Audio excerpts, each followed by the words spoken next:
To ask questions is not to find an answer, but to discover. During the past 4 decades, the talks and writings of Krishnamurti have stimulated and profoundly challenged audiences in Asia, Europe, and America.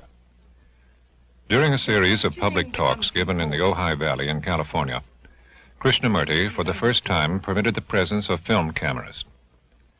This series of 8 programs is the result. As always, Krishnamurti addresses himself to questions which most directly affect our lives. The subject of this, the 5th program in the series, is What is Love? Becomes naturally expectant, awaiting, and therefore not clear, decisive, and capable of discovery. And when one asks questions, one has to also to find out why one asks it.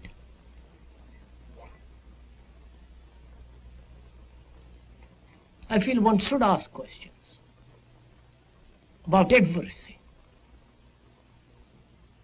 But it matters very much why one is asking those questions. What's the background? What is the state of the mind that is asking those questions? Is it awaiting an answer or expecting to be told? If it is waiting for an answer, who is going to answer it?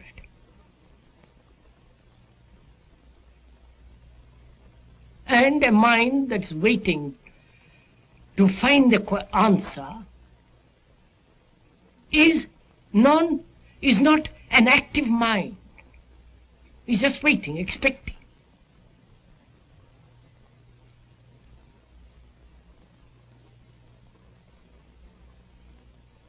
I think then, when we do put a question, it becomes very important.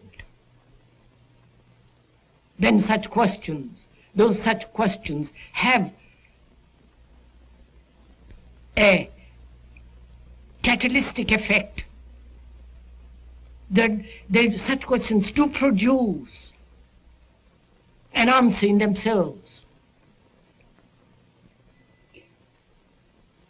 So, let's proceed and find out what questions we're asking. We know what aggression is. We know what violence is, jealousy and all the rest of it, which is again a form of energy, an expression of energy. And we must also find out, mustn't we, what love is. Now, how does one find out? Not if the energies are similar, but what love is.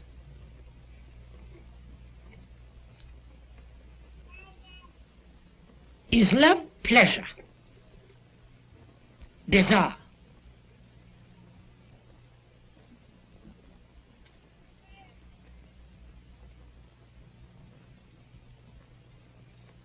Are you waiting for me to answer it? So how does one find out? Or is love an energy of in a different field altogether?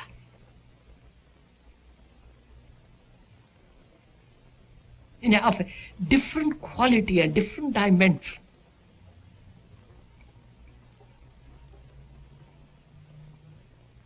And how does one find out what love is?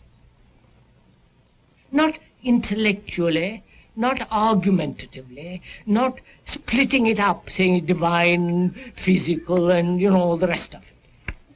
How does one find out the nature of that thing?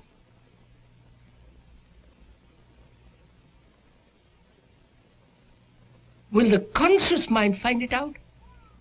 The conscious mind being the educated, sophisticated, the mind that has so many experiences, memories, stored up resentments, hatreds. Huh? Love is a surplus when your own problems have been solved. Love is a surplus when one's own problems are solved. We are trying to find that out, sir. Please, don't let us speculate what love is. That becomes childish. How does the mind come upon that thing without conscious effort?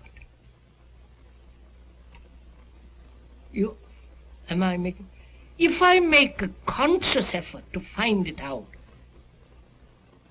then my conscious effort must have a recognition of what it is.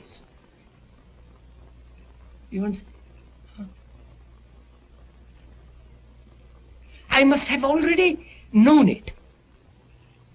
I must already smelt it, tasted it, known the quality of it. And if I know it, it's merely a memory. And this memory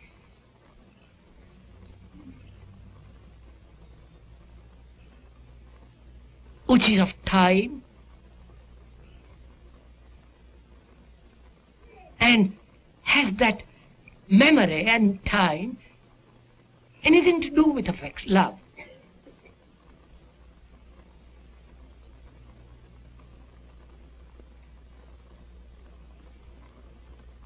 So, how does one find it out, come upon it?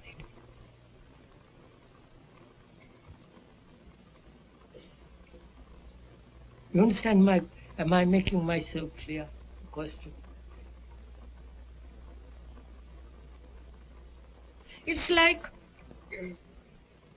inquiring into if there is such thing as God.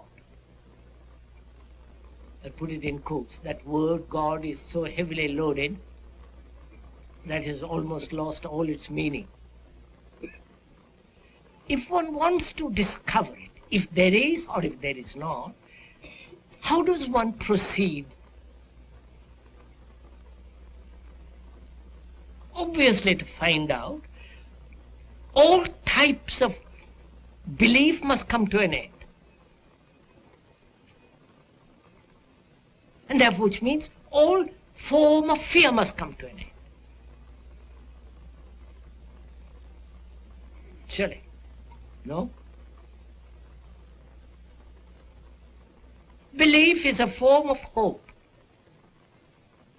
And I have hope because I'm in despair. And I invent a belief, a security, a state of mind which says there is something which is permanent. And I believe in that. And that belief, obviously, not only conditions all examination, all perception, but it prevents the total inaction.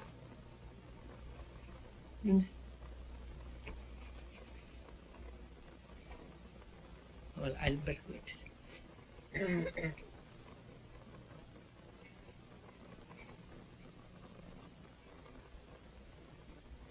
I must not only be free of every form of belief and therefore fear, and also my mind must be so sharp, so sensitive. The sensitivity brought about by right eating and, behavior and physical condition and all that.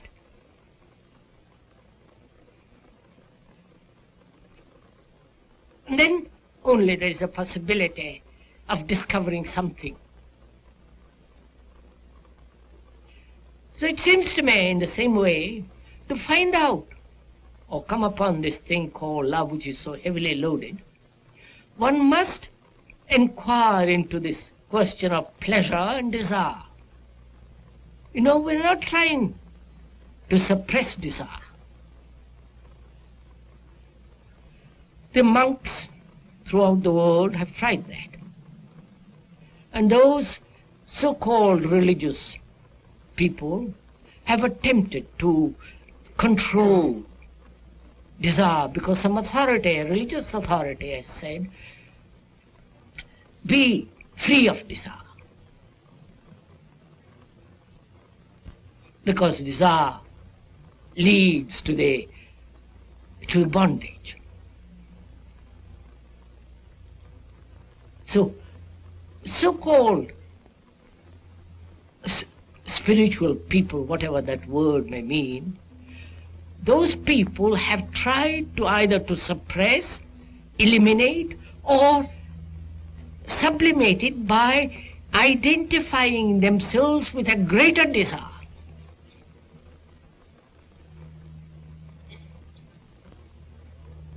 But it's still within the pattern, within the area of desire. And what's wrong with a desire?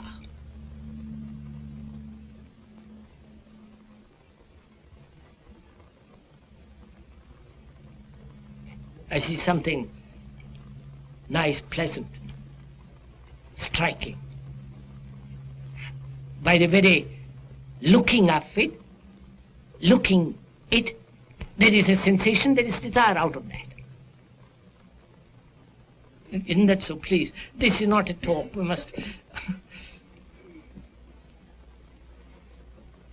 And thought comes and gives that desires a continuity and vitality, and from that there is this seeking of pleasure. I think this is fairly simple, isn't it? The verbal explanation, but the explanation is not the fact, it's not what you discover. If you discovered it, it'll become tremendously vital. If I discover how thought strengthens desire by thinking about something which has pleased me, sensually or intellectually or a sunset or anything, by thinking about it, it has strengthened the nature of desire and has given it a continuity, and that continuity becomes pleasure.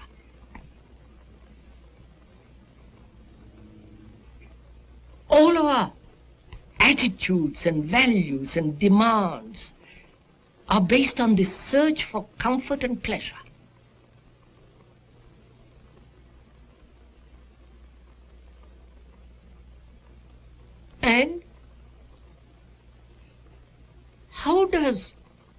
And is it possible for thought not to interfere?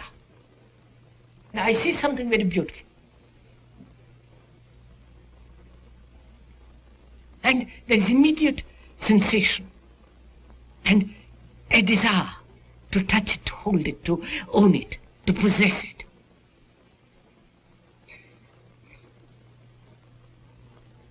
Then thought comes in. And is it possible to look at something extraordinarily beautiful, man, woman, child, tree, a house, a picture, whatever it is, and merely observe without the interference of thought?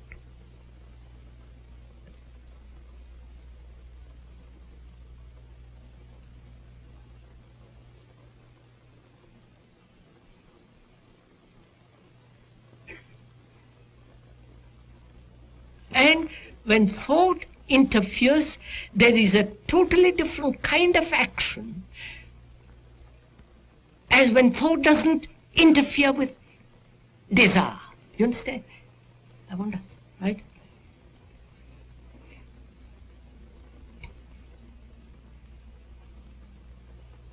You understand?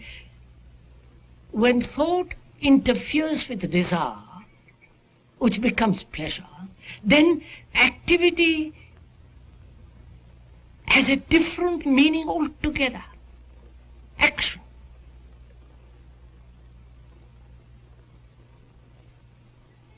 And when thought doesn't interfere with desire, there is again a totally different action which is not time-binding.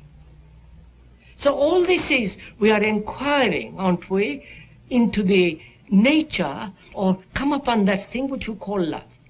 And we are asking if that love is something not of the same energy as hate. We must bear that in mind, otherwise we will wander away from the central question.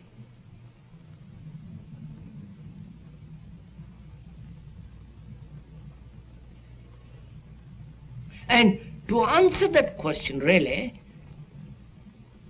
one has to, hasn't one, to free the mind from desire and pleasure, to find out. Gentleman asks how. Is there a how? Is there a method? Listen to the questions.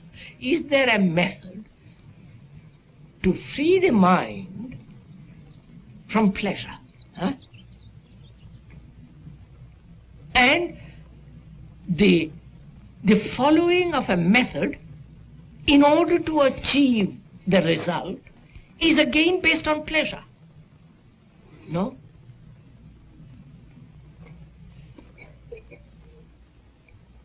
So there is no how. There is only a state of listening. And when one listens so totally, this question is answered.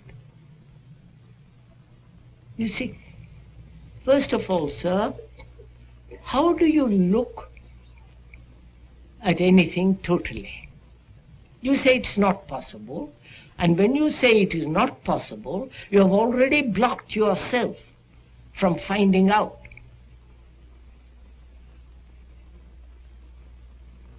So to find out, you have to look at your own mind, looking at your friend or somebody or at a tree, how you look at it. Why do we create an image of another and hold it? And is it not possible at the moment of experience to live it so completely or so let it go through you so that no image remains, no mark remains? Please, these are all questions that are really have to be answered not by words, but by actual direct perception and discovery. And to find out anything new requires tremendous inquiry, meditation. You don't just get it by just coming to a meeting for an hour and thinking one has to work tremendously hard. You do work very hard to earn a livelihood, to go to office every day. But this requires much more alertness, much more careful examination. And one doesn't have the energy, the patience, or the interest, because this is non-profitable. It doesn't bring you any profit, financial or any other way. Is the action of love the permanent escape of suffering? Do we know what suffering is? Do you really know what suffering is? Only we know it when we remain with it, right? We don't remain with anything. Oh Lord, huh? Do we? We think about it. Let us take the question of suffering.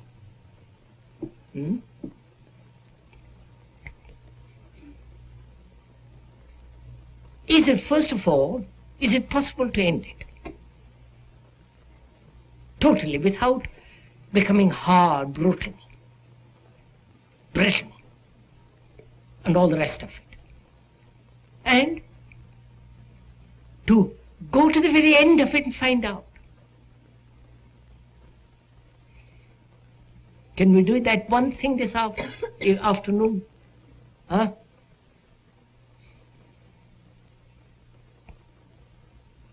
Shall we?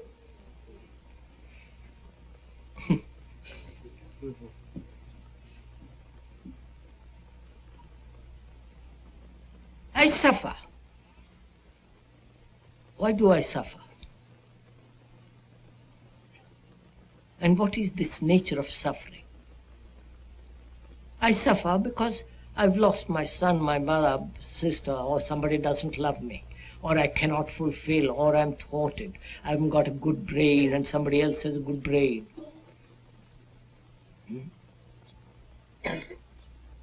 And I know what it means to suffer.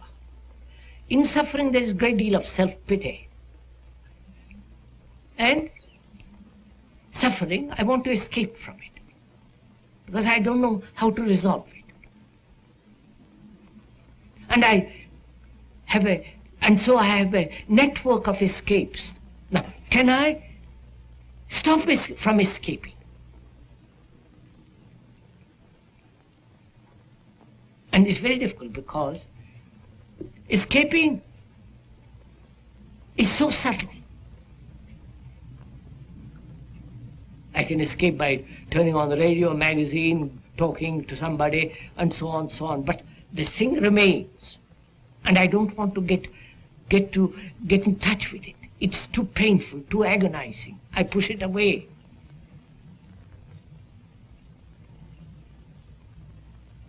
So can I stop from escaping altogether and just look at it, live with it, know it? Not suppress it, not control it, not sublimate it, not do all that kind of idiotic stuff, but get to know it, live with it, go into it.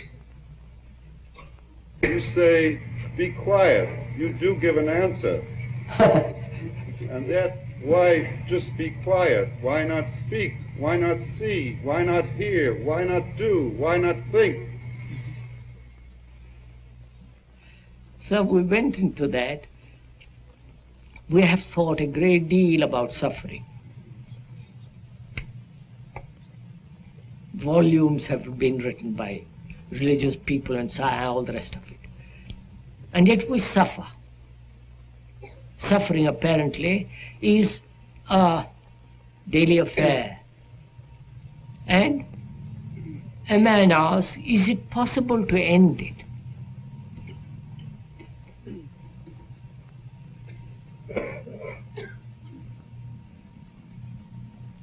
And when it says, please tell me how to end it, then is that thinking? Is that examining? Or you're merely wanting a result which will be greatly pleasurable. When the suffering ends, obviously you think it'll be tremendous pleasure, there'll be great pleasure. So one follows the method in order to have that pleasure. But there is no understanding of suffering. And so, when there is no understanding of suffering, it comes in another form. So what we are trying to do is to find out for oneself whether it is possible to end this thing that we call suffering, in which is involved self-pity, loneliness, all that.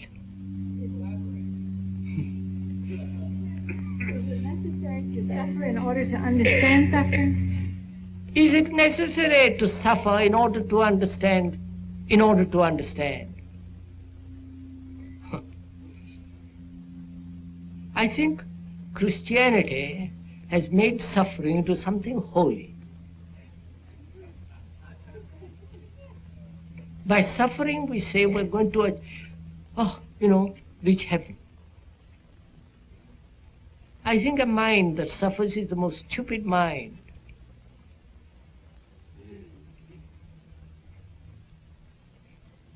It doesn't end it. So please, sir, I'll come back. What is it we're asking about? What is we're all wanting to find out?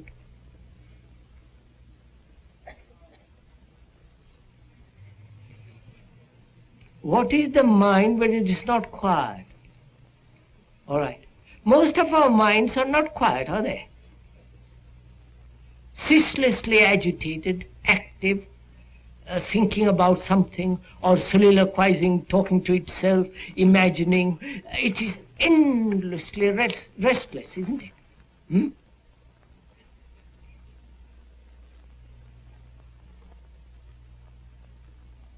And how do we know any quiet when a mind is so restless? And it may be the nature of the mind never to be quiet. And why are we so restless? Especially modern world. My tendency, my demand for a particular satisfaction has not been satisfied.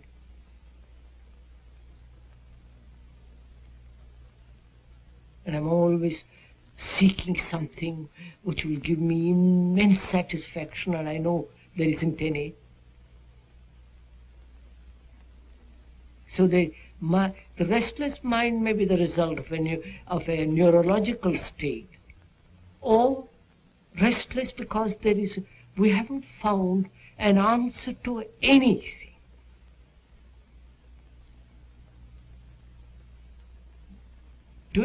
An answer in the deep sense of the word to fundamental issues.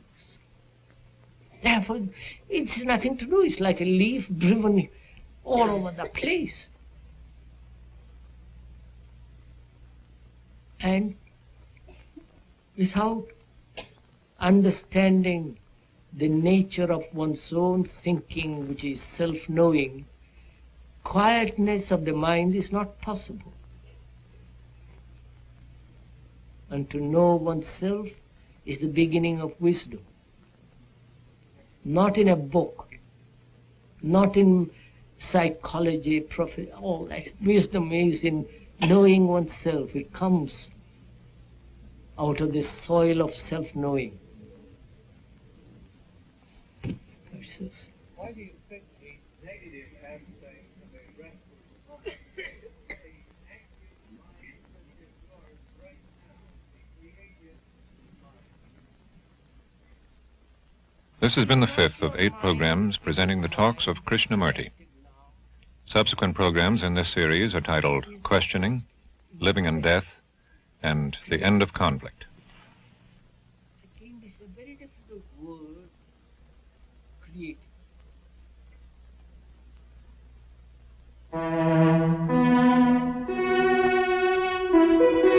This is NET, the National Educational Television Network.